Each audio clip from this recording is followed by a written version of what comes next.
In American Christianity, we tend towards a sort of binary regarding salvation. We tend to think about salvation as something that's an on-off switch, like a light switch. It's in and out, it's right and wrong. And this tends to be the only metric, the only way to think about things. You're either in or you're out. You're either right or you're wrong. You're either on or you're off. And yet this American form of thinking about things is very much to the contrary of biblical Christianity, which speaks about faith, the fullness of faith.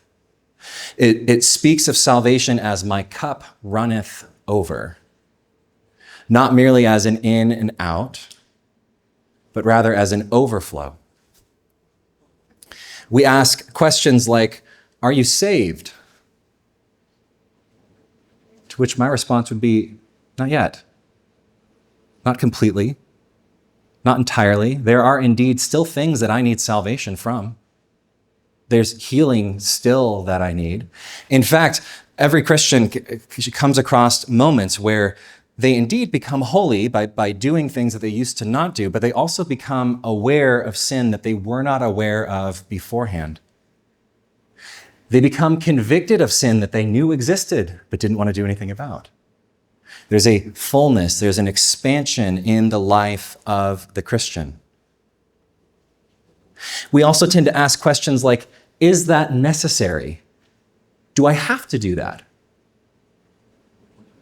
Questions of necessity rather than questions of fullness. Is it necessary that I do this? Do I have to do this? Again, this is entering into the binary, the on, off, the in, out, the right, wrong, rather than is this the fullness? We ask, is this enough? Rather than, is this the fullness of Christ? And so we settle for the necessary rather than the fullness. The question, is that necessary, needs to be responded with, that depends. What are you after? What do you desire? Are you after the mere in-out dynamic?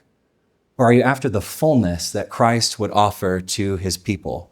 The fullness that the Spirit still stirs in the midst of his people to say, there's still more. Do you not see that there's still more? There's further confirmation to the Son.